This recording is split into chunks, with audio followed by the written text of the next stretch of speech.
ഷബാനാസ് കിച്ചണിലേക്ക് എല്ലാവരും ഒരിക്കൽ കൂടി സ്വാഗതം ചെയ്യുന്നു. ഇന്നത്തെ റെസിപ്പി ചീനിമുളക് കൊണ്ടൊരു അച്ചാറാണ്. ചീനിമുളകിന് നല്ല എരിവായതുകൊണ്ട് നമുക്കൊരു മധുരത്തോട് കൂടിയുള്ള ഒരു അച്ചാർ തയ്യാറാക്കാം. ചീനിമുളകിൽ ഒരുപാട് ഗുണങ്ങളുണ്ട്. ഷുഗർ കുറയ്ക്കാനും കൊളസ്ട്രോൾ കുറയ്ക്കാനും ഒക്കെ ആണെങ്കിലും എരിവ് അധികം കഴിച്ചാൽ നമുക്ക് കുറച്ച് ദോഷവശങ്ങളൊക്കെ ഉണ്ട്. അതുകൊണ്ടാണ് ഈ അച്ചാർ ഞാൻ കുറച്ച് മധുരത്തോടെ തയ്യാറാക്കുന്നത്. ഈ അച്ചാർ തയ്യാറാക്കാൻ വേണ്ടി ഒരു കടായിലേക്ക് ഞാൻ 4 ടീസ്പൂൺ എന്നളവിൽ നല്ലെണ്ണ ഒഴിച്ചു കൊടുത്തിട്ടുണ്ട്. 100 ഗ്രാം എന്നളവിലാണ് ചീനിമുളക് എടുത്തിരിക്കുന്നത്. അത് വെള്ള ചീനിമുളകും ഉണ്ട്, പച്ച ചീനിമുളകും ഉണ്ട്.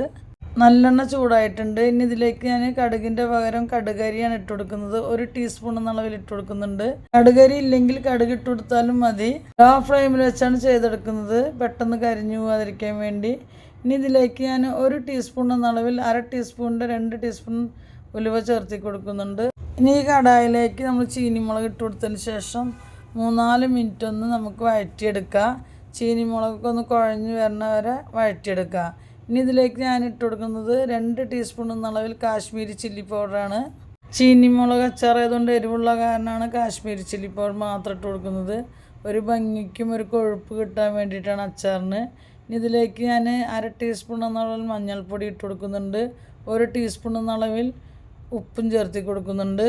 എല്ലാം കൂടി ഒന്ന് 2 മിനിറ്റ് വഴറ്റിയതിന് ശേഷം നമുക്കിതിലേക്ക് 1 ഉണ്ട വെളുത്തുള്ളിയുടെ അല്ലിയും ഒരു ചെറിയ കഷ്ണം ഇഞ്ചിയും ചെറുതായി അരിഞ്ഞതും കൂടി ഇതിലേക്ക് ഇട്ട് കൊടുക്കുക. എല്ലാം ലോ ഫ്ലെയിമിലിട്ടിട്ടാണ് വഴറ്റിയെടുക്കുന്നത്. പച്ചമണം പോണ വരെ 1-2 മിനിറ്റ് വഴറ്റിയതിന് ശേഷം നമുക്കിതിലേക്ക് കറുത്ത മുന്തിരി, നമ്മൾ പച്ചമുളക് എടുത്ത അതേ അളവിൽ ഒരു പാത്രത്തിന് കറുത്ത മുന്തിരിയും കൂടി ഇട്ട് കൊടുക്കുന്നുണ്ട്. കുരുമില്ലാത്ത കറുത്ത മുന്തിരിയാണ് എടുത്തിരിക്കുന്നത്. അപ്പോൾ ഒരു ഹെൽത്തി അച്ചാർ തന്നെ ആയിട്ടോ. ഇനി ഇതിലേക്ക് ചേർത്തി കൊടുക്കുന്നത് ശർക്കരപ്പാനിയാണ്. 1/2 ഗ്ലാസ് എന്നളവിൽ ഒഴിച്ചു കൊടുക്കുന്നുണ്ട്. ഇനി വേണമെങ്കിൽ നമുക്ക് വീണ്ടും ഒഴിച്ചു കൊടുക്കാം. ഇനി ഇതിലേക്ക് 1/4 ഗ്ലാസ് എന്നളവിൽ വിനെഗറും കൂടി ഒഴിച്ചു കൊടുക്കുന്നുണ്ട്. എല്ലാം കൂടി നമുക്ക് നല്ലപോലെ ഇളക്കി കൊടുത്തതിന് ശേഷം കുറച്ച് തിക്കായി തോന്നുന്നുണ്ടെങ്കിൽ നമുക്ക് കുറച്ചും കൂടി ശർക്കരപ്പാനി ചേർത്തി കൊടുക്കാം. വീണ്ടും ഞാൻ 1/2 ഗ്ലാസ് എന്നളവിൽ ശർക്കരപ്പാനിയും കൂടി ചേർത്തി കൊടുക്കുന്നുണ്ട്. അപ്പോൾ മൊത്തത്തിൽ ഞാൻ 1 ഗ്ലാസ് എന്നളവിൽ ശർക്കരപ്പാനി, കുറച്ച് തിക്കായിട്ടുള്ള പാനിയും ചേർത്തി കൊടുത്തിട്ടുണ്ട്.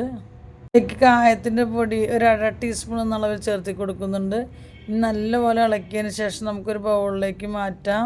അച്ചാറിട്ടതിന് ശേഷം ഒരാഴ്ച കഴിഞ്ഞിട്ട് ഉപയോഗിക്കാൻ തുടങ്ങാം. അപ്പോൾ ഈ എരിവും മധുരവും പുളിയും ഒക്കെ ഒന്ന് സെറ്റായി കിട്ടിക്കോളും.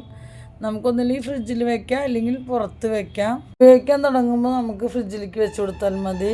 ഒരു ദിവസം ഉച്ചത്തെ ഊണിന് ഞങ്ങൾക്ക് ചീനിമുളക് അച്ചാറും പരിപ്പ് കടഞ്ഞതെന്ന് പറയും, അല്ലെങ്കിൽ പരിപ്പ് കുത്തിത്താളിച്ചെന്ന് പറയൂലേ, അപ്പോൾ അതും പിന്നെ കോഴിമുട്ട അവിച്ച് വറുത്തതാണിത്.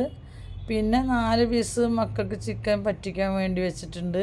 പടിമട്ട ചോറും നല്ല ഉഷാറായിരുന്നു കേട്ടോ. അപ്പോൾ ഈ വീഡിയോസ് നിങ്ങൾക്ക് ഉപകാരപ്രദമായെന്ന് തോന്നുന്നുണ്ടെങ്കിൽ സബ്സ്ക്രൈബ് ചെയ്യാനും ലൈക്ക് ചെയ്യാനും കമൻറ്റ് ചെയ്യാനും ഷെയർ ചെയ്യാനും മറക്കരുത്. പുതിയ വീഡിയോസുമായിട്ട് വരാം.